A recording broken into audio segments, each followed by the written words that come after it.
Okay. Okay అమ్మా.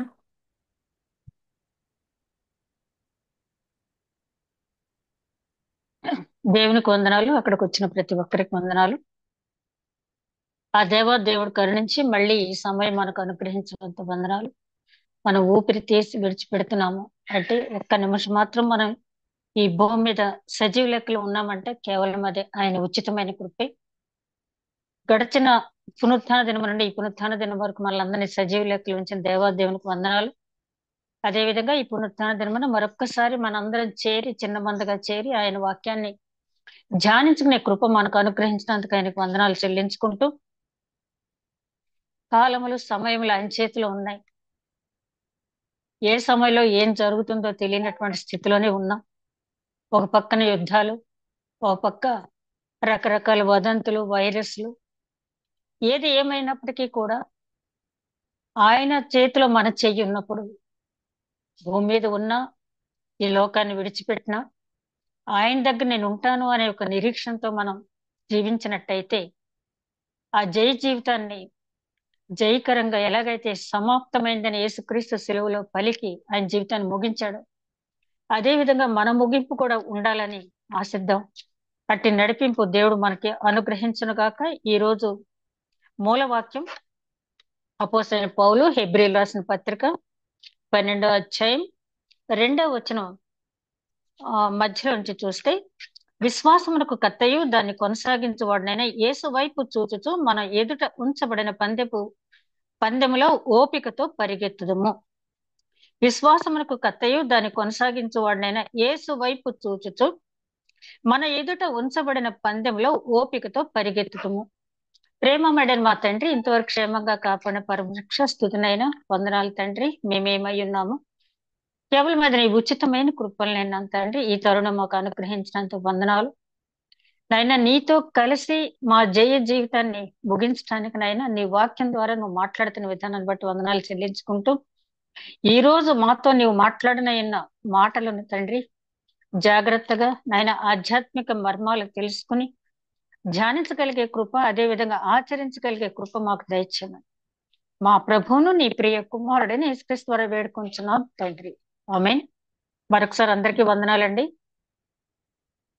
మరి అపోస్తలుడైన పౌలు గారు తన సహోదరులైనటువంటి ఇశ్రాయేలీయులు భ్రష్టత్వంలో పడిపోకుండా, దేవుని దూరం కాకుండా ఉండాలని విపరీతమైనటువంటి ఒక రకమైన అపేక్ష, ఆవేదన, ఇంకా చెప్పాలంటే వాత్సల్యము, ప్రేమ, ఎన్ని మాటలు చెప్పినా సరిపోవు. ఆయనకు వారి పట్ల ఉన్నటువంటి అభిమానం. రోమిలి రాసిన పత్రిక 9వ అధ్యాయం 10వ అధ్యాయంలో కూడా ఇశ్రాయేలీయులు మారు మనసు పొందాలని నా అభిలాష, నా ఆసక్తి, వారి జ్ఞానము దైవ చిత్తానుసారమైనది కాదు, లోకానుసారంగా ఉన్నారని చెప్పి ఆయన ఆవేదన పడ్డాడు. అట్లాగని వదిలేయలేదు. ప్రతి పత్రికలో కూడా వారిని హెచ్చరిస్తూనే వచ్చాడు. ఈ హెబ్రీయులకు రాసిన పత్రిక పూర్తిగా క్రైస్తవ మార్గంలోకి వచ్చి మళ్ళీ తిరిగి యూదా మతంలోకి వెళ్ళిపోతున్న వారిని ఉద్దేశించి, తాత్కాలిక శ్రమలకు మీరు భయపడి నిత్యత్వాన్ని కోల్పోవద్దు, ప్రారంభంలో మీరు ఎన్నో శ్రమలకు నిలిచి జయించారు అపవాదిని, జ్ఞాపకం తెచ్చుకోండి అని చెప్పి ఆవేదనతో మళ్ళీ హెబ్రీయులకు రాసిన పత్రిక రాస్తూ 10 అధ్యాయాలు కూడా యేసుక్రీస్తు యొక్క శ్రేష్టత, యేసుక్రీస్తు ప్రధాన యాజకత్వంలో ఉన్నటువంటి శ్రేష్టత, మెల్కీసెదెకు క్రమం చొప్పున ఆయన చేసినటువంటి యాజకత్వం, అన్ని విషయాలు కూడా థియరిటికల్ గా బోధించిన తర్వాత 11వ అధ్యాయానికి వచ్చేటప్పుడు ఒక్కసారి అప్లికేషన్కి వచ్చేటప్పటికి యూదులందరికీ కూడా ఇష్టమైన వారు, ఓల్డ్ టెస్ట్మెంట్ లో ఉన్న హీరోస్ అందరినీ కూడా తీసుకొచ్చి అక్కడ పెట్టి, ఆదాము మొదలుకుని చివరి వరకు మరి యోసేపు వరకు కూడా అక్కడ చూపించి, అలాగే రాహాబు, మళ్ళీ వీళ్ళు తిరిగి కనాను వచ్చిన తర్వాత కూడా ఉన్నటువంటి విశ్వాస వీరులను కూడా చూపించి, ఆ విశ్వాస వీరుల్ని మీరు చూస్తూ మీ విశ్వాస యాత్ర కొనసాగించండి అని చెప్పి వారిని ప్రోత్సాహపరిచాడు. ఇక 12వ అధ్యాయానికి వచ్చేటప్పటికి ఒక అడుగు ముందుకు వేసి ఆయన ఏమంటున్నాడంటే, మనం పందెపు రంగంలో ఉన్నాము. ఈ పందెపు రంగంలో ఉన్నప్పుడు మనము మళ్ళీ ప్రోత్సహిస్తున్న సాక్షి సమూహము, ఇంత గొప్ప సాక్షి సమూహం అంటాడు ప్రారంభంలో, ఇంత గొప్ప సాక్షి సమూహము మేఘం వలె మనల్ని ఆవరించి ఉన్నందున. సాక్షి సమూహం మేఘం వలె. ఎవరి సాక్షి సమూహం అంటే 11 అధ్యాయంలో చూపించినటువంటి విశ్వాస వీరులు, ప్లస్ ఇంకా బైబిల్లో పరిశుద్ధ గ్రంథంలో వారి జీవితాలతో ఆ పేజీల్లో అక్షరాల ద్వారా మనతో మాట్లాడుతున్నటువంటి ఎంతో మంది భక్తుల జీవితాలను మన చుట్టూ మేఘంగా ఆవరించి ఉన్నాయి. ఈ సందర్భంగా పౌలు గారు పెరిగిన వాతావరణం, ఆయన సంచరించిన ప్రాంతాలు మనం చూసినప్పుడు అక్కడ ఎఫ్ఎస్సి పట్టణంలో మరి ఎప్పుడు కూడా ఏవో ఒకటి స్పోర్ట్స్ గేమ్స్ జరుగుతూ ఉండే. అక్కడ ఆ గ్యాలరీలో కూర్చుని, ఎరీన్ అంటాం కదా, గ్యాలరీలో కూర్చుని అక్కడ ఆ లోపల ఆడే వాళ్ళని ప్రోత్సహిస్తున్నటువంటి సాక్షి సమూహంతో పోల్చాడు ఈ విశ్వాస వీరుల్ని. ఈ సాక్షి సమూహం యొక్క పాత్ర చాలా గొప్పది. ఒకసారి నేను పనిచేసే స్కూల్లో, యూపీ స్కూల్లో పిల్లలు కబడ్డీ ఆడుతూ ఉంటే అక్కడ టీచర్స్ అందరూ కూడా ఇచ్చిన ప్రోత్సాహంతో వాళ్ళు గెలవలేరు అనుకున్న టీం ఎంతో ఉత్సాహంగా కబడ్డీ, అదేవిధంగా ఖోఖో, ఎన్నో ఆటల్లో వాళ్ళు గెలుపొందినప్పుడు అక్కడ ప్రైజ్ డిస్ట్రిబ్యూషన్ చేయడానికి వచ్చినటువంటి ఆ విలేజ్ సర్పంచ్ గారు ఒకటే మాట అన్నారు: మా పిల్లల్ని గెలిపించింది ఉపాధ్యాయులే, ఆ ఉపాధ్యాయులు ఇచ్చినటువంటి ఎంకరేజ్మెంట్ తోటే మా పిల్లలు ఈవేళ ఈ షీల్డ్స్ తీసుకుంటున్నారని. అదే విధంగా పౌల్ గారు చెప్తున్నారు ఏంటంటే, ఆ సాక్షి సమూహం మనల్ని ఎంకరేజ్ చేస్తుంది. ఇదిగో మేము పరిగెత్తాం, పందెపు రంగంలో మేము పరిగెత్తాం, మా పరిగెత్తినప్పుడు ఎన్నో ఆటంకాలు ఎదుర్కొన్నాం, రక్తం కార్చవలసి వచ్చినప్పుడు కార్చాం, అవమానపడవలసి వచ్చినప్పుడు అవమానపడ్డాం, అన్నిటినీ ఎదుర్కొని చివరికి మా జయ జీవితాన్ని ముగించాం, మమ్మల్ని ఆదర్శంగా తీసుకోండి అని చెప్పి వారు ప్రోత్సహిస్తున్నారు. కాబట్టి వారిని తీసుకుని మీరు పరచబడుతూ ఆ పందెపు రంగంలో మీరు పందెంలో పరిగెత్తండి. అదే విధంగా ఆయన అంటాడు ఎక్కడంటే, తిమోతి రాసిన 2వ పత్రిక 4:8 ఏమంటాడంటే, ఈ లోక సంబంధమైన ఆటల్లో ఆ కిరీటం అనేది ఒక్కరికే దొక్కుతుంది, కానీ ఈ ఆత్మీయ జీవితంలో పోరాటంలో గెలిచిన వారికి, నాలాగేనే పరిగెత్తిన వారికి అందరికీ కూడా ఆ కిరీటాలు సిద్ధం చేయబడి ఉన్నాయి. కాబట్టి అందరూ ఆ పందెంలో పోరాడండి, జయ జీవితం పొందండి అని చెప్పి అక్కడ చెప్పడం జరిగింది. కొరింథీయులకు రాసిన 1వ పత్రిక 9వ అధ్యాయంలో కూడా ఆ కిరీటం గురించి ఆయన ప్రస్తావించడం జరిగింది.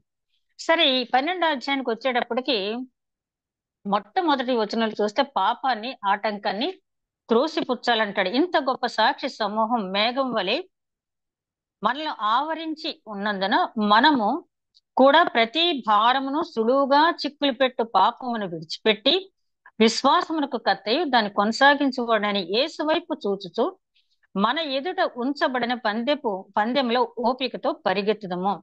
ఆయన తన ఎదుట ఉంచబడిన ఆనందము కొరకై అవమానమును నిర్లక్ష్య పెట్టి సిలువను సహించి దేవుని సింహాసనం యొక్క కుడిపార్శ్వమున ఆసీనుడై ఉన్నాడు. మీరు అలసట పడకుండా మీ ప్రాణములు విసుకకయు ఉండునట్లు పాపాత్ములు తనకు వ్యతిరేకముగా చేసిన తిరస్కారం అంతయు ఓర్చుకుని ఆయనను తలంచుకొనుడి.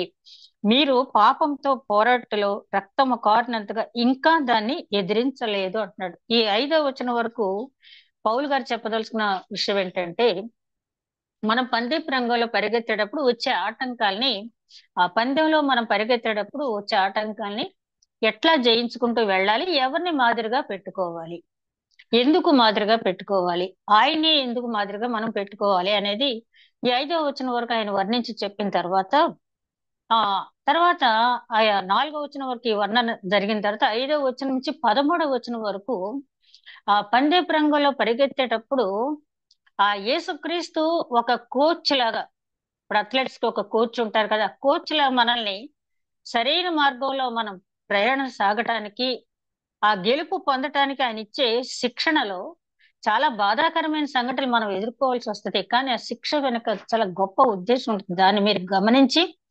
క్రమశిక్షణతో పరిగెత్తండి అని చెప్పి 5వ వచనం నుంచి 13వ వచనం వరకు అయినా అక్కడ చెప్పడం జరిగింది. ఈ రోజు మనం ఈ వారం 14వ వచనం వరకు తీసుకున్నట్టయితే 5వ వచనం వరకు ఉన్నటువంటి అంశాన్ని మనం చూస్తే, పాపాన్ని, ఆటంకాన్ని త్రోసిపుచ్చుచూ పందెంలో ఓర్పుతో పరిగెత్తాలి, ఆయనను తలుచుకోవాలి. పాపాన్ని ఎలా త్రోసిపుచ్చగలం? అసలు పాపాన్ని త్రోసిపుచ్చాలంటే మనం పాపంలో ఉన్నామని మనకు తెలియాలి. చాలా మంది ఏమనుకుంటారంటే, ఐఎమ్ ఆల్ రైట్, నాలో ఏ పాపమో లేదు, నాలో పాపం, యేసుక్రీస్తు ఒక్కరు మాత్రమే ఆ మాట చెప్పడానికి సరిపోతారు. యోహాను సువార్త 8వ అధ్యాయంలో అక్కడ ఉన్న వారందరితో నాలో పాపం ఉందని మీరు ఎవరైనా స్థాపించగలరా అంటాడు. అక్కడ ఉన్న వారు ఎవరు కూడా నోరు మెదపలేకపోయారు, ఎందుకంటే ఆయనలో లేదు కాబట్టి. ఆయనకొక్కడికి మాత్రమే అది ఉంది. అయితే మనం పాపంలో ఉన్నాము అనేది మనకు ఎలా తెలుస్తుంది? అసలు పాపం అంటే ఏంటి? యోహాను సువార్త 8వ అధ్యాయం 24వ వచనంలో ఆయన అంటాడు, నేను ఈ లోక సంబంధిని కాను, మీరు పాపంలోనే ఉండి చనిపోతారని నేను భయపడుతున్నాను. మీరు నన్ను విశ్వసించకపోయినట్లయితే మీరు పాపంలోనే ఉండి చనిపోవుదురని చెప్పి, యోహాను సువార్త 8వ అధ్యాయం 24, 25 వచనాలు. అంటే ఆయనను విశ్వసించకపోవటమే పాపం. అజ్ఞాతిక్రమం పాపం అని తెలుసు, ఆయన్ని విశ్వసించకపోవటమే పాపం అని మనకు తెలుసు. కాబట్టి పాపం అంటే ఏదో ఎవరికో ద్రోహం చేసేయక్కర్లేదు, ఎవరిదో ఏదో అపహరించక్కర్లేదు, ఎవరినో మనం కొట్టక్కర్లేదు, తిట్టక్కర్లేదు, దూషణ మాటలు మనం పలకక్కర్లేదు. కానీ అన్నీ లేకుండా మనం నీతిమంతులుగా ఉన్నాం అనుకున్నా కూడా అసలు మెయిన్ ఏంటంటే ఆయన విశ్వసించకపోవటం అనేది గొప్ప పాపము. అందుకనే విశ్వాస వీరుల చరిత్ర చదివేటప్పుడు ఒక మాట మనం జ్ఞాపకం చేసుకున్నాం. ఈ విశ్వాస వీరులు ఎవరు కూడా అనన్య సామాన్యులు కాదు. వీరిలో సెట్ బ్యాక్స్ చాలా ఉన్నాయి, వీరిలో లోపాలు చాలా ఉన్నాయి. అయినప్పటికీ వారిలో ఉన్న ప్లస్ పాయింట్ ఏంటంటే దేవుని యందు పరిపూర్ణ విశ్వాసము వారికి ఉన్నది. అందుకనే హెబ్రీ గ్రంథకర్త అంటాడు 11వ అధ్యాయం 6వ వచనంలో, ఆయన దగ్గరకు వచ్చే వారికి ఆయన ఉన్నాడనియు తన్ను వెదకు వారికి ప్రతిఫలము దయచేవాడు అని నమ్మవలెను. అట్లా నమ్మకం లేకుండా మనం ఆయన దగ్గరికి వెళ్తే ఏమీ లాభం లేదు. సరే, పాపం మనలో ఉందని ఎట్లా తెలుస్తుంది అంటే వాక్యం చదువుతున్నాం, వాక్యం ద్వారా మనం తెలుసుకుంటాం, వాక్యం మనల్ని హెచ్చరిస్తుంది. అదే విధంగా యోహాను సువార్త 16వ అధ్యాయంలో 8వ వచనంలో అక్కడ ఆయన చెప్తాడు ఏంటంటే, ఆ నీతిని గూర్చి, పాపమును గూర్చి, నీతిని గూర్చి, తీర్పుని గూర్చి పరిశుద్ధాత్ముడు మిమ్మల్ని ఒప్పిస్తాడు. వాక్యం చదివేటప్పుడు మనకి మనస్సాక్షి గద్దిస్తుంది. వాక్యం చదివేటప్పుడు మనకి మనస్సాక్షి గద్దిస్తుంది. మరి నెహెమ్యా గ్రంథాలు చూసినట్టయితే ఎజ్రా శాస్త్రి ఆ ఎత్తైన పీఠం మీద నిలబడి ధర్మశాస్త్రాన్ని చదివేటప్పుడు ఆ గంటల తరబడి అక్కడ నిలబడినటువంటి ఇశ్రాయేలీలు ధారాపాతంగా కన్నీరు కారుస్తారు. ఎందుకంటే అయ్యో, మేము ధర్మశాస్త్రానుసారంగా నడుచుకోలేదే, అజ్ఞానుసారంగా నడుచుకోలేదు. ఎట్లా తెలిసింది వాళ్ళకంటే ఆ వాక్యం చదివేటప్పుడు ఆ వాక్యాన్ని వారి జీవితాలతో సరిపోల్చుకొని మేము పాపం చేసామని వారు ఒప్పుకున్నారు. అలాగే పరిశుద్ధాత్ముడు కూడా మనల్ని హెచ్చరిస్తాడు. అయితే పరిశుద్ధాత్ముడు మన హృదయంలో ఉండాలంటే ఆయన మన హృదయంలో ఉండే స్థితిలో మనం ఉన్నప్పుడు, మన హృదయం ఉన్నప్పుడు, మన హృదయ శుద్ధి కలిగి ఉన్నప్పుడు పరిశుద్ధాత్మ మనలో ఉండి పాపాన్ని గుర్చి, నువ్వు ఈ పాపంలో ఉన్నావు, నీకు ఈ తీర్పు నువ్వు ఫేస్ చేయాల్సి వస్తుంది అని చెప్పి దేవుని నీతిని గురించి కూడా ఒప్పింప చేస్తాడు. కాబట్టి మనం పాపాన్ని తెలుసుకోవాలి అంటే వాక్యం చదవాలి, మన మనసాక్షిని నొక్కి పట్టకూడదు. అంతకంటే ప్రాముఖ్యంగా పరిశుద్ధాత్ముడు వాక్యం ద్వారా మనల్ని హెచ్చరించినప్పుడు మనము పరిశుద్ధ గ్రంథంలో అనేక సందర్భాల్లో చూస్తాం, రాజుల్ని ఆయా ప్రవక్తలు వచ్చి గద్దించినప్పుడు ఆ గద్దింపును తీసుకుని సరెండర్ అయిన వాళ్ళు బాగుపడ్డారు. దానికి ఫర్ ఎగ్జాంపుల్ దావీదు మహారాజు చేసిన పాపాన్ని నాతాను ప్రవక్త హెచ్చరించినప్పుడు సరెండర్ అయ్యాడు, కాబట్టి అతడు దేవుని హృదయాంసరుడు అయ్యాడు. అలా కాకుండా ఎదిరించిన రాజులు కూడా ఉన్నారు, మనం చూస్తాం. ఇక్కడ యెహోయాకీము, ఇర్మియా గ్రంథంలో అట్లాంటి రాజులు ఆ ప్రవక్తలు చంపేయటాన్ని చూశారు. కానీ వాళ్ళు ఎట్లాంటి శిక్ష పొందారో మనం, వాళ్ళు బబులోను చెరకు ఎట్లా కొనిపోబడ్డారో మనం చూసాం. కాబట్టి పరిశుద్ధాత్ముడి ద్వారా పాపాన్ని మనల్ని ఒప్పించినప్పుడు దానికి మనం సరెండర్ అయినప్పుడు, అదే అందుకని దావీదు మహారాజు అంటాడు సంకీర్తన 32లో, తన అతిక్రమములకు పరిహారం నొందినవాడు, తన పాపములకు ప్రాయశ్చిత్తం పొందినవాడు ధన్యుడు.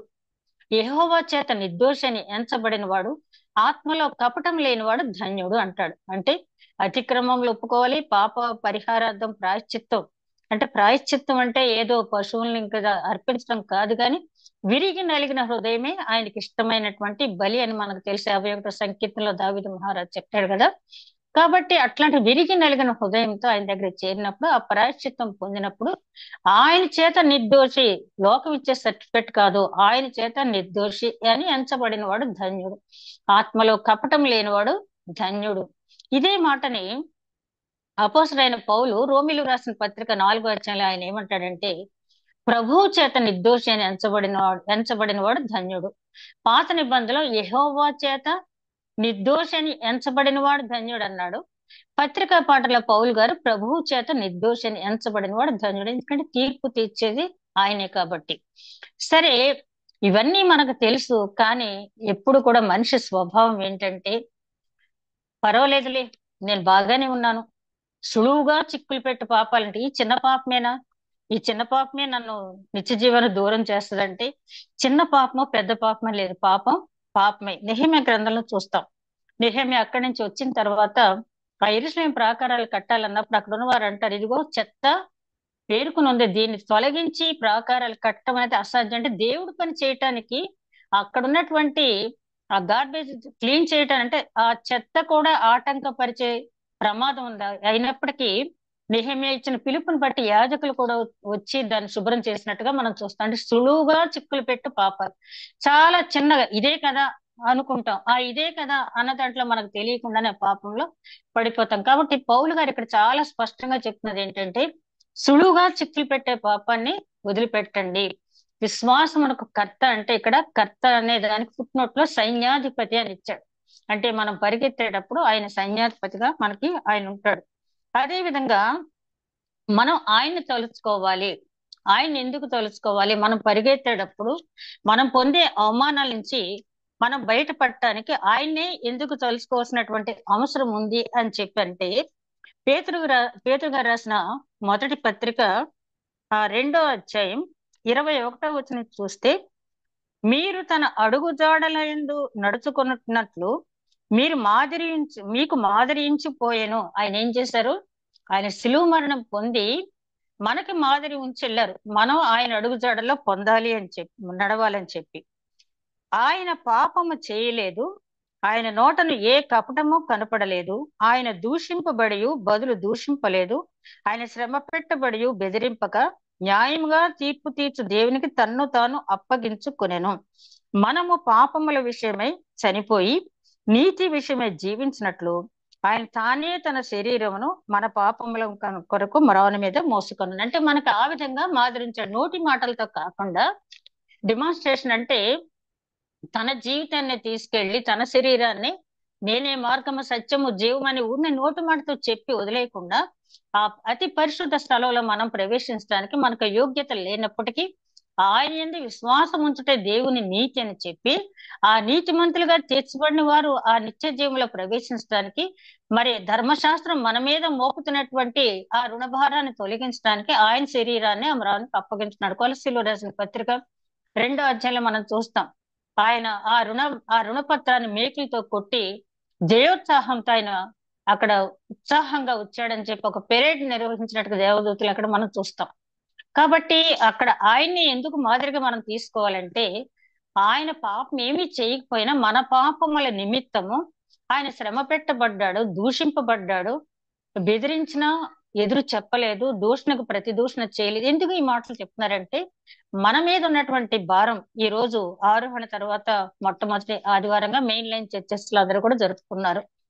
40 దినాలు పునరుత్థానం తర్వాత యేసుక్రీస్తు 500 మందికి ఆయా సమయాల్లో 11 సార్లు దర్శనం ఇచ్చి, ఆయన 40 దినాలు ఈ లోకంలో ఉన్న తర్వాత, అంటే పునరుత్థానుడై వెంటనే వెళ్ళిపోతే ఏం లేదులే ఏదో మాయం చెప్పి అంటానికి లేకుండా 40 రోజులు లోకంలో సంచరించి అనేక మందికి తను తాను కనపరుచుకుని ఆరోహణ సమయంలో ఒకసారి 500 మందికి ఆ యెరూషలేము పట్టణంలో కనపడి ఆయన ఆరోహణ సందర్భంగా ఆయన మనకి ఇచ్చినటువంటి కమిషన్ ఏంటంటే, మీరు విశ్వాసంలో స్థిరులై ఉండండి.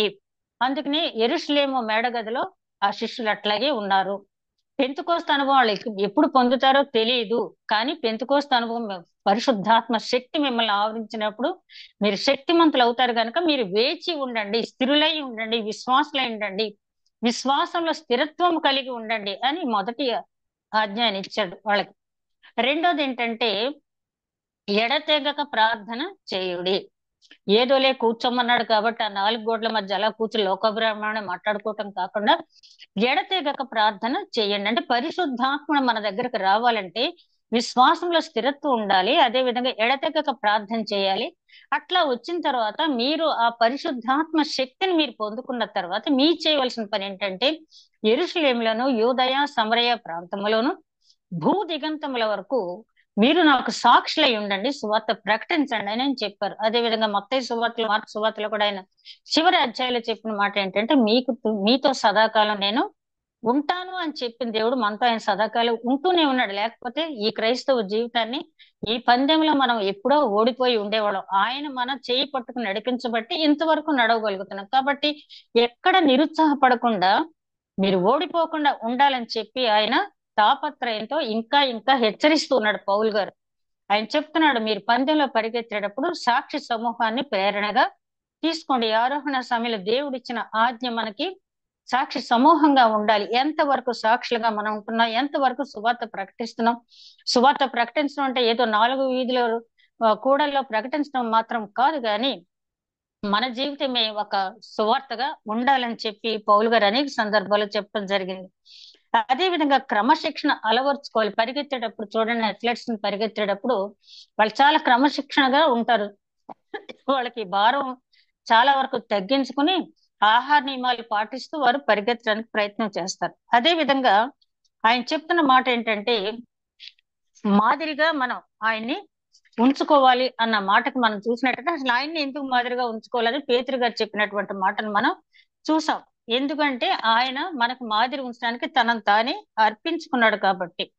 అది ఎట్లా అర్పించుకున్నాడు అంటే, ఆయన జీవిత కాలం కూడా తన తండ్రి చిత్తాన్ని నెరవేర్చడానికి ఈ లోకంలోనికి వచ్చానని పదే పదే చెప్పుతూ ఆ చిత్తాన్ని నెరవేర్చాడు ఆయన చివరి వరకు. చివరికి గెత్సేమనే తోటలో కూడా, తండ్రి నీ చిత్తమైతే ఈ గిన్నె తొలగించు, అయినను నీ చిత్తమే సిద్ధించునుగాక. తను మరణించే శిలువ మరణం పొందేటప్పుడు కూడా తండ్రి చిత్తానికి ఆయన తల ఒగ్గాడు. అంత మాత్రమే కాకుండా ఆయన ఎడతెగక ప్రార్థన చేశాడు. పెందలకడని లేచి, మార్కు సువార్తలో చూస్తే 1:35 పెందలకడనే లేచి ఆయన ప్రార్థన చేయుటకు అన్య మార్గముకు వెళ్ళిపోయాడు. ఏకాంతానికి ఆయన వెళ్ళిపోయి ప్రార్థన చేశాడు. ప్రతి రోజు మార్నింగ్ ప్రార్థన, నైట్ ప్రేయర్ ఆయన చేయకుండా ఉండలేదు. ఆయన దినచర్య అది మనకు మాదిరి చూపించాడు. అదే విధంగా హెబ్రీలు రాసిన పత్రిక 4:15 ఏమంటాడంటే, మన ప్రధాన యాజకుడు మనతో సహానుభవం లేనివాడు కాదు. మనకున్నటువంటి శ్రమలు, బాధలు అన్ని ఉన్నాయి. ఆయన శోధింపబడినను ఆయన సాతానుకు లొంగలేదు, శోధనకి లొంగలేదు. అదే విధంగా హెబ్రీలు రాసిన పత్రిక 10:6-7 చూస్తే, ఆ గ్రంథపు చుట్టలో నీవు నన్ను కూర్చి రాసిన దాన్ని బట్టి నేను ఈ లోకానికి వచ్చాను, నీ చిత్తం నెరవేర్చడానికి వచ్చాను తండ్రి అని చెప్పడం జరిగింది. ఎందుకు ఆయన మనం మాదిరిగా పెట్టుకోవాలంటే, ఆయన జీవితాన్ని సమర్పించాడు. ఏదోలే తండ్రి పంపించాడు కాబట్టి వచ్చేసి ఆ శిలువ మరణం పొందేసి వెళ్ళిపోతే సరిపోద్దులే అని చెప్పి ఆయన అనుకోలేదు. కానీ తండ్రి చిత్తం నెరవేర్చడం ఎట్లాగో మనకు నేర్పించాడు. ఎట్లా ప్రార్థన చేయాలో నేర్పించారు. శ్రమలు వచ్చినప్పుడు ఎట్లా తట్టుకోవాలో మనకి నేర్పించాడు. అదే విధంగా మన జీవితాన్ని దేవుడు తల్లి గర్భంలో ఉంటుండగానే మన పట్ల దేవునికి ఒక ప్రణాళిక ఉంది. ఆ ప్రణాళిక ప్రకారం మనం నడుచుకోవాల్సిన బాధ్యత ఉందని చెప్పి ఆ హెబ్రీ గ్రంథగత 10వ అధ్యాయం ద్వారా చెప్పిన దాన్ని బట్టి అక్కడ మనం తెలుసుకోగలం. కాబట్టి ఆయన మాదిరిగా ఎందుకు ఉంచుకోవాలంటే, అలా ఉంచుకున్నారు కాబట్టే పౌలు గారు చాలా ధైర్యంగా నేను క్రీస్తుని పోలి నడుచుకుంటున్నాను, మీరు నన్ను పోలి నడుచుకోండి అని చెప్పడం జరిగింది.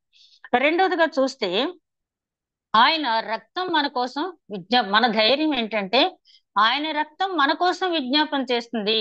మొట్టమొదటి హతసాక్షి హేబేలు ఏం చేశాడు? ప్రభువా, నా రక్తాన్ని బట్టి నా తమ్ముడు నా అన్నకు తీర్పు తీర్చన్నాడు. కానీ ఇక్కడ క్రీస్తు ఏమంటున్నాడు? ఇదిగో ఈ బిడ్డల కోసం నేను నా రక్తాన్ని చిందించాను ప్రభు, వాళ్ళకి శిక్ష విధించేటప్పుడు నా రక్తాన్ని గుర్తు చేసుకొని చెప్పి తన రక్తం ద్వారా మన కోసం విజ్ఞాపన చేస్తున్నాడు. కాబట్టి యేసుక్రీస్తు రక్తాన్ని చూచినప్పుడల్లా, జ్ఞాపకం చేసుకున్నప్పుడల్లా ఆయన మన కోసం తన పవిత్రమైన, నిష్కల్మషమైన, పరిశుద్ధమైన, నిందారహితమైన రక్తాన్ని చెల్లించి, వెండి బంగారాలతో కాదు గాని ఆ రక్తం చేత మనల్ని విడుదల, విమోచన కలిగించాడని ఎప్పుడు జ్ఞాపకం చేసుకుంటూ ఆయన మనం మాదిరిగా తీసుకోవాలి. మూడోది విషయానికి వచ్చేటప్పటికి, పునరుత్థానుడయ్యాడు. పునరుత్థానం ఉందని మొదటి నుంచి చెప్తూ ఏదో మాటలతో చెప్పడం కాదు, కానీ పునరుత్థానుడు అయిన తర్వాత అనేక మందికి ఇదిగో ఈ రకంగా పవిత్రమైన జీవితం లోకంలో మీరు జీవించినప్పటికీ లోకంలో కలిసిపోకుండా ప్రత్యేకింపబడిన వారుగా మీరు దేవుని వైపు చూస్తూ మీ జీవన యాత్ర సాగించినట్టయితే, చనిపోయి నా యందు విశ్వాసం ఉంచిన వాడు బ్రతుకునని చెప్పాడు. బ్రతుకున యందు విశ్వాసం ఉంచిన వాడు మరెన్నడు చనిపోడని చెప్పిన ప్రకారం, నేనే పునరుత్థానము జీవనని చెప్పిన ప్రకారం ఆయన పునరుత్థానుడు అయ్యాడు. ఆయన మనం ఎందుకు మాదిరిగా పెట్టుకోవాలంటే, ఒకటి ఆయన శ్రమపడి చూపించాడు. రెండోది ఆయన కాచిన రక్తం ద్వారా మనకు ధైర్యం కల్పించాడు. మూడోది ఆయన పొందిన పునరుత్థానం ద్వారా మనల్ని ఎంకరేజ్ చేస్తున్నాడు. ఇక నాలుగో దానికి వచ్చేటప్పటికి పరిశుద్ధాత్మ ద్వారా ఆత్మ మన దేహంలో ప్రవేశించి ఎప్పుడు కూడా మన దేహాన్ని శుద్ధీకరించేటట్టుగా ఆత్మ ఫలాన్ని మనం పొందుకునేటట్టుగా, ఆత్మఫలం మనందరికీ తెలుసు. గలతీయులకు రాసిన పత్రిక 5:22 ప్రేమ, సంతోషం, సమాధానం, దీర్ఘశాంతం, దయాళత్వం, మంచితనం ఇవన్నీ కూడా ఉన్నాయి కదా. ఈ 9 కూడా మనం ఒక్కసారి మనం వాటిని మళ్ళీ మనం చూసినట్టయితే గలతీయులకు రాసిన పత్రిక 5:22 ఈ ఆత్మ ఫలం అనేది మనం ఏ విధంగా ఉపయోగించాలి అనేది మనం గమనించినట్లయితే,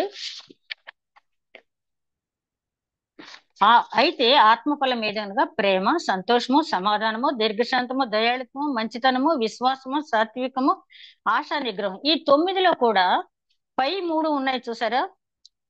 ప్రేమ, సంతోషము, సమాధానం, ఇవన్నీ కూడా మనం దేవుని వల్ల పొందినాయి. ఆయన ముందుగా మనల్ని ప్రేమించాడు గనక మనం ఆయన ప్రేమిస్తున్నా ఉన్నాడు యోహాను పత్రికకారుడు. అదే విధంగా ఈ సంతోషం, సమాధానం ఇచ్చేది కూడా ఆయనే మనకి. ఇది పొందుకున్న మనం ఏం చేయాలంటే, మనం ఇతరుల పట్ల చూపించవలసింది ఏంటి? ఈ 3: దీర్ఘశాంతము, దయాళుత్వము, మంచితనం.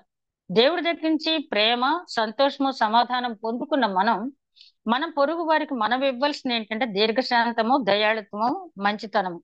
ఇది ఇవ్వాలంటే మన దేహంలో, మన హృదయంలో ఏ ఉండాలి అంటే విశ్వాసము, సాత్వికము, ఆశా నిగ్రహం. ఈ 3 మనం కలిగి ఉన్నప్పుడు దేవుని ద్వారా ప్రేమ, సంతోషం, సమాధానం మనం పొందుకుని మనం ఇతరులకి దీర్ఘశాంతము, దయాళుత్వం, మంచితనం మనం ఇవ్వాలి అంటే ముందు మనం కలిగి ఉండవలసింది ఏంటంటే విశ్వాసము, సాత్వికము, ఆశా నిగ్రహం.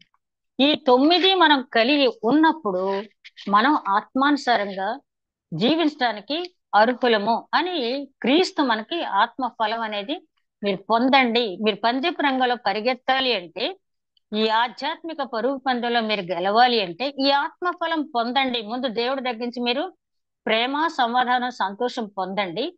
ఎట్ ది సేమ్ టైం మీ పొరుగు వారికి మంచితనము, దీర్ఘశాంతము, దయాళత్వం అనేది ఇవ్వండి.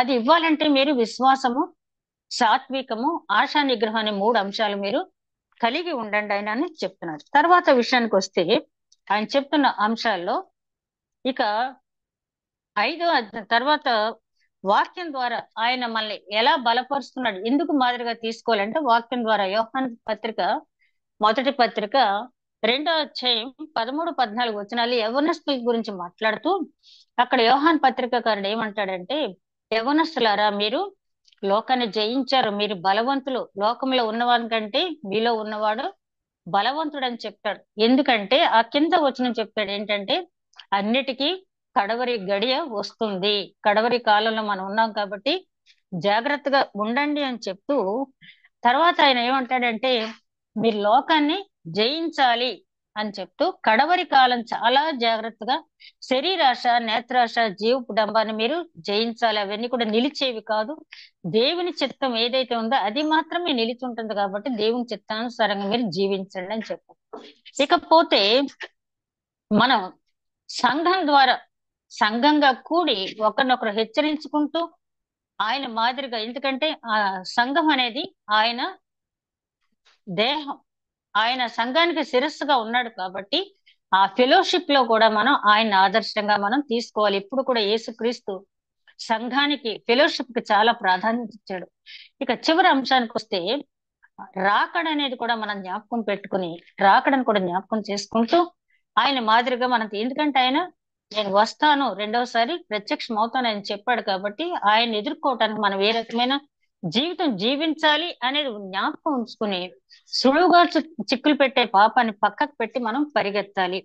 క్రీస్తుని ఎందుకు మాదిరిగా తీసుకోవాలనేది 6 అంశాలు నేను చెప్పాను. అందులో ఆ దేవుడు చిత్తాన్ని ఆయన నెరవేర్చినట్టుగా, దేవుని ఆయన ప్రార్థించినట్టుగా, ఆయన ఎట్లాగైతే ఓర్పు వహించాడో దాన్ని మనం మాదిరిగా తీసుకోవాలి.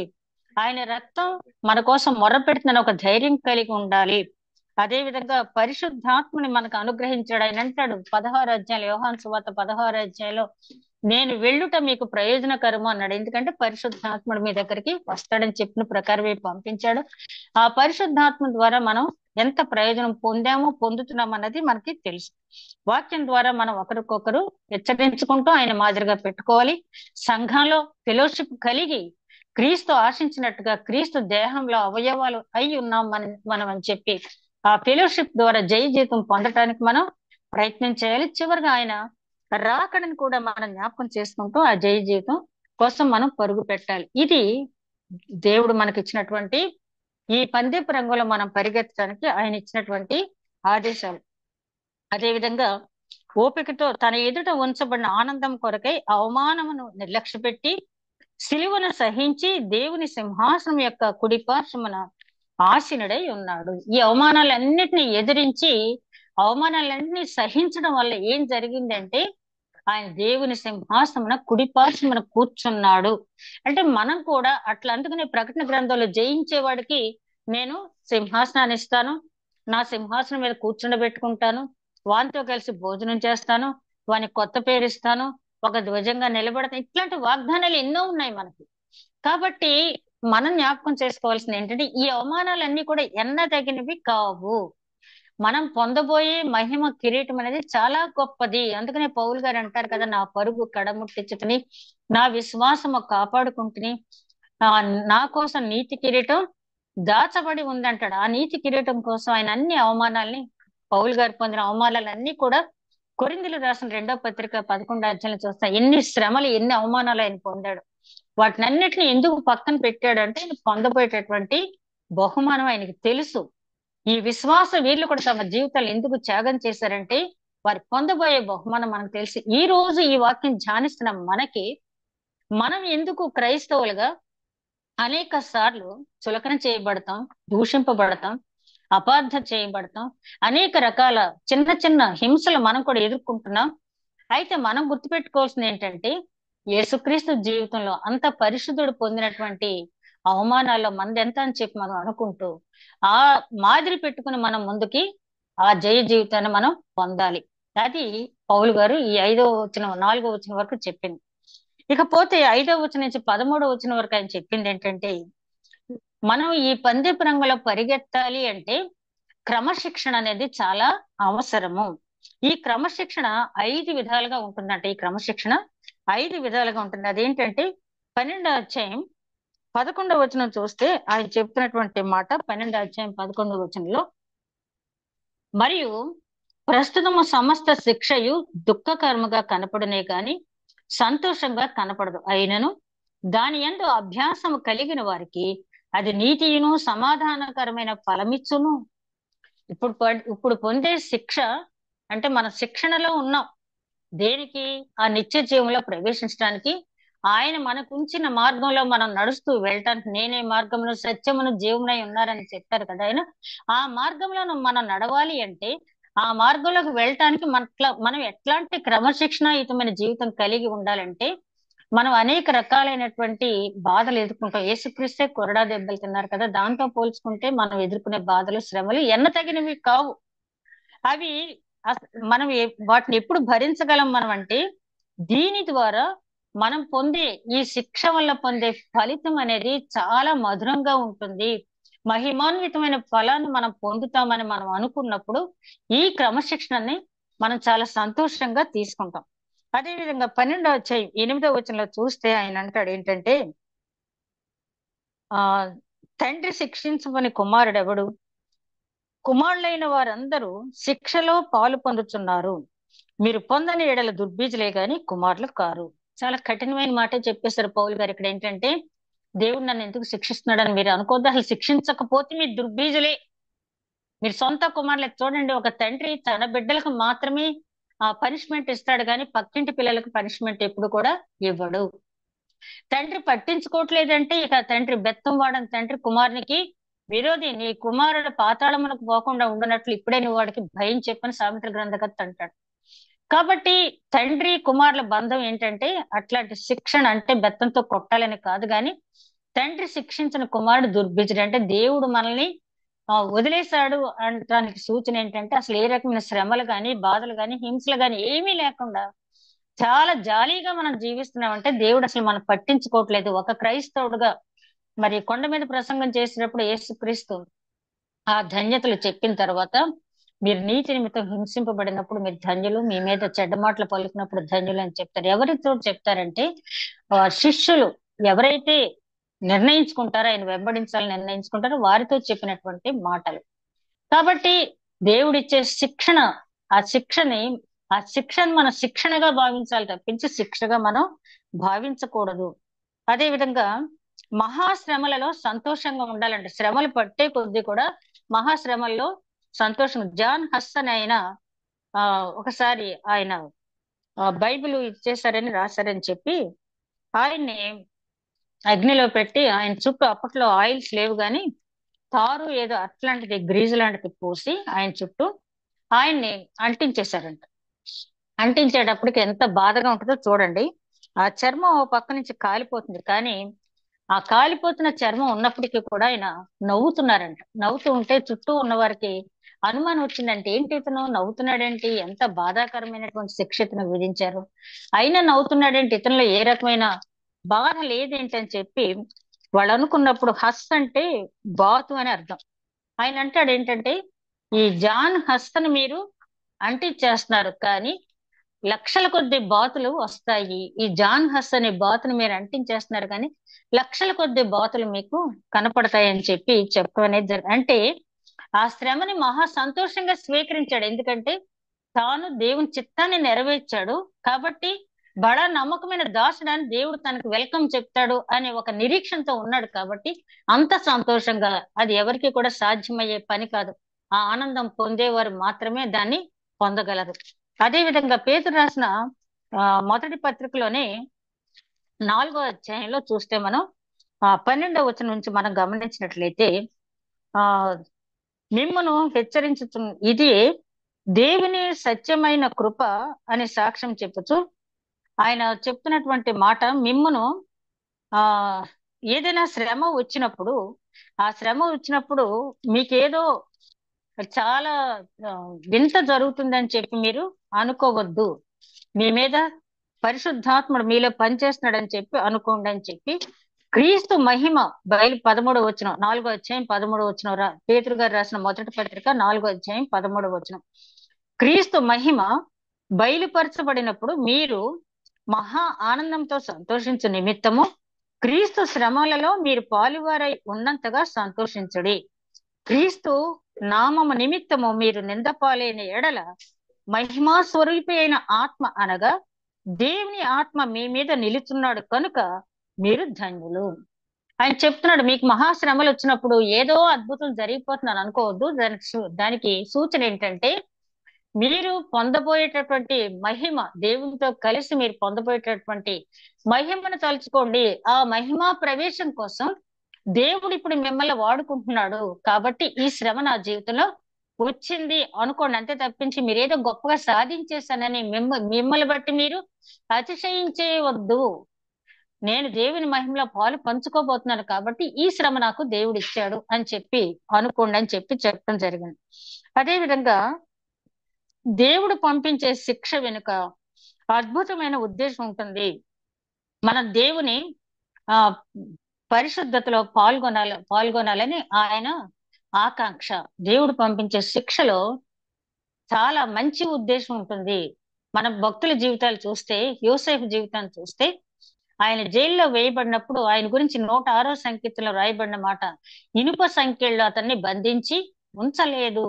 అతను జైల్లో ఉన్నప్పటికీ తర్వాత తీసుకెళ్లి దేవుడు సింహాసనంలో కూర్చోబెట్టాడు. సింహబోన్లో ఉన్న ధాన్యాన్ని తీసుకెళ్లి 3 ప్రధానుల ఒక్కడిగా ఆయన చేశాడు.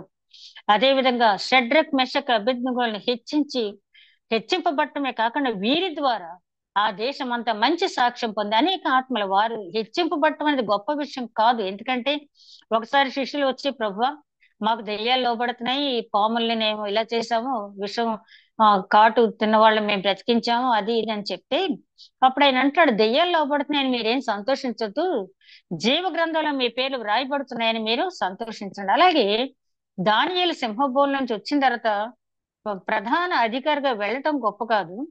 యోసేపు ఇనుప సంఖ్యల తర్వాత ఆ దేశానికి అధిపతి అవటం గొప్ప కాదు, కానీ వారి పేర్లు జీవ గ్రంథంలో వ్రాయబడినాయి. మనం కూడా ఆ శ్రమల అనంతరం మనం ఆశించవలసింది ఏంటంటే లోక సంబంధమైనటువంటి ఉన్నత పదవులు మనకు రాకపోవచ్చు, కానీ రహస్యంగా చూచే దేవుడు మనకు ఉన్నాడు కాబట్టి ఆయన దృష్టిలో మనం ఇష్టడైనప్పుడు ఆయన ఇచ్చే బహుమతి ఎప్పుడు కూడా ఆయన పక్షపాతం లేని దేవుడు కాబట్టి ఆ శ్రమను సహించినందుకు తప్పకుండా దేవుడు మనకి ఇచ్చే బహుమతి ఫలం చాలా గొప్పగా ఉంటుందని చెప్పి ఆయన 9వ వచనంలో చెప్తున్నాడు.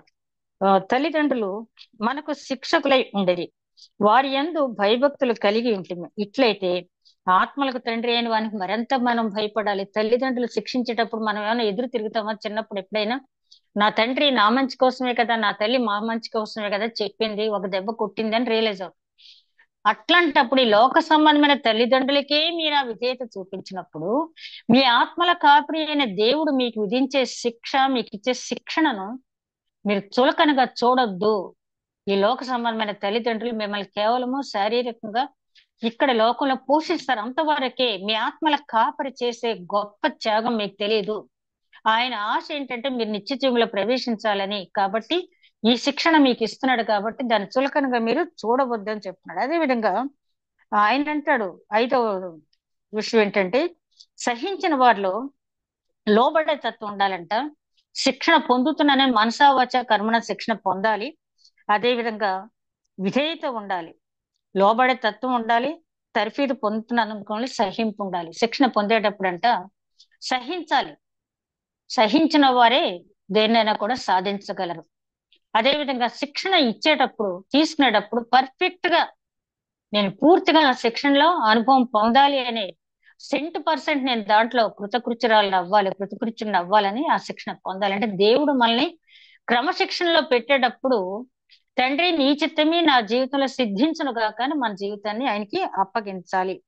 అయితే ఇక్కడ ఒక భక్తుడు అంటాడు ఏంటంటే ఇలా శిక్షణ తీసుకునే వాళ్ళలో 3 రకాలైన వాళ్ళు ఉంటారంట. దేవుడు శిక్షించేటప్పుడంట 3 రకాలుగా ఫీల్ అవుతారంట.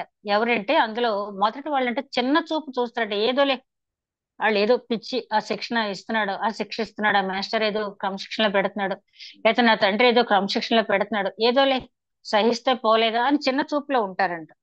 రెండో రకం ఏంటంటే నిర్లక్ష్యంతో నిరుత్సాహంతో ఉంటారంట. రెండో రకం వాళ్ళు ఎలా ఉంటారంటే నిర్లక్ష్యము నిరుత్సాహము, ఏదోలే నేను ఈ శిక్షణ పొందాలి కదా అని చెప్పి అనుకుంటారంట. మూడో విధమైన వాళ్ళు ఏంటంటే వాళ్ళు ఆ దీని వలన నేను చాలా అభివృద్ధి పొందుతాను, దీని వల్ల నాకు చాలా ప్రయోజనం కలుగుతుంది. దేవుడిచ్చే శిక్ష కానివ్వండి, తల్లిదండ్రులు ఇచ్చే శిక్ష కానివ్వండి, ఒక ఉపాధ్యాయుడి శిక్ష కాని, పెద్దలు ఇచ్చే శిక్షని విధేయతతో ఎవరైతే స్వీకరిస్తారో వారు మంచి ఫలితాన్ని పొందుతారు. కాబట్టి ఈ 3 కేటగిరీలో మనం ఎట్లా ఉన్నాము? 5 రకాలైన క్రమశిక్షణ ఉంటుందని మనం చూసాం కదా. ఈ క్రమశిక్షణలో 5 రకాల్లో ఒకటి, ఈ క్రమశిక్షణ 5 విధాలుగా ఉంటుంది. ఏంటంటే బాధాకరంగా ఉంటుంది. రెండోది ఆ శిక్షణ పొందేవారు లోకానికి సూచనగా ఉంటారు. దేవుడు వీరిని శిక్షిస్తున్నాడు అంటే వీళ్ళలో ఏ తప్పు లేదు కానీ దేవుడు వీరిని శిక్షిస్తున్నాడు అని చెప్పి తెలుసుకుంటారు. అట్లాగే వాళ్ళని చూసినప్పుడు లోకమే వాళ్ళ గురించి సాక్ష్యం ఇస్తుందంట. కాబట్టి నువ్వు శిక్షణ తీసుకునేటప్పుడు ఏ విధంగా ఉంటున్నావు అనేది మనం గమనించుకోవాలి. ఆ శిక్షణ చిన్న చూపు చూస్తున్నావా, చులకనగా చూస్తున్నావా, విధేయతతో తీసుకుంటున్నావా? ఆ విధేయతతో తీసుకున్నప్పుడు దేవుని చిత్తానికి మన జీవితాన్ని విధేయత అప్పగించినప్పుడు మాత్రమే దాని ఫలితాన్ని మనం పొందుకుంటాం. 11వ వచనంలో అంటాడు విశ్వాసులు ఎదురు చూచే ఫలం ఏంటంటే నీ ఆత్మ ఫలం కావాలనుకున్నప్పుడు వాళ్ళు ఏం కలిగి ఉండాలంటే నీతి కొరకు ఆకలి దప్పులు కలిగి ఉండాలి. అంటే మనలో ఆత్మఫలం రావాలంటే దేవుని నీతి మన జీవితంలో నెరవేర్చబడాలని ముందు మనకి కోరిక అనేది ఉండాలి. అదే విధంగా ఆధ్యాత్మికంగా కూడా ఈ 12వ వచనం 13వ వచనంలో నువ్వు పందెపు రంగులో పరిగెత్తేటప్పుడు నీ మోకాళ్ళు సడిలిపోకూడదు, నీ చేతులు వెళ్లాడకూడదు అని చెప్తాడు. అంటే ఆధ్యాత్మిక ఫిట్నెస్ గురించి ఇక్కడ చెప్తున్నాడు. మీ తర్వాత చూడండి సామెతల గ్రంథం 4వ అధ్యాయం 25, 27 వచనాల్లో మనం గమనించినట్లయితే పాదాలకు త్రోవ సిద్ధం చేసుకోమంటున్నాడు ఇక్కడ పౌలు గారు. ఆ పాదాలకు త్రోవ సిద్ధం చేసుకోవటం అంటే ఏంటంటే మూర్ఖపు మాటలు నోటికి రానివ్వక, పెదవుల నుండి కుటిలమైన మాటలు పలకక, నీ కన్నులు అటు ఇటు చూడక సరిగా నీవు దృష్టి ఉంచి నీ ముందర సూటిగా నువ్వు నడిచినట్లయితే నీవు నడుచు మార్గం అంతా కూడా సరళం చేయబడింది, ఆకస్మికంగా వచ్చే ఏ భయము నిన్ను భయపెట్టదు అని చెప్తారు. అదే విధంగా 14వ వచనానికి మనం గమనించినట్లయితే ఆయన అంటాడు మీరు పరిశుద్ధులుగా ఉండటానికి ప్రయత్నం చేసి పరిశుద్ధత మీ హృదయంలో ఉండటం మాత్రమే కాకుండా ఇతరులతో సమాధానం కలిగి ఉండండి. 14వ వచనం చూస్తే అందరితో సమాధానం పరిశుద్ధతయు కలిగి ఉండటానికి ప్రయత్నించండి. ఈ ప్రయత్నం చూస్తే మనం ఆ పరిశుద్ధులుగా ఉండటానికి మనం చేయవలసింది ఏంటంటే మత్తయి సువార్త 5వ అధ్యాయం 9వ వచనం చూస్తే మనం సమాధాన పరిచే వారిగా ఉండాలి. అంటే 2 రకాల సమాధానం మనం కలిగి ఉండాలి. ఒకటి, ముందు దేవునితో మనం సమాధాన పడాలి. ఎప్పుడు సమాధాన పడతాం? మనం దేవుని దగ్గర మన జీవితాన్ని ఒప్పుకుని పాప క్షమాపణ పొందినప్పుడు మాత్రమే మనం సమాధానం పొందుతాం. ఆ సమాధానం పొందిన తర్వాత ఇతరులు దేవుని వైపు తిప్పి సమాధాన పరిచే వారిగా మనం ఉండాలి. సమాధాన పరచు వారి ధన్యులు, వారి దేవుని కుమారులు అనబడదురు. హృదయ శుద్ధి కలిగి ఉండాలి. ఇవన్నీ మనకు తెలిసిందే.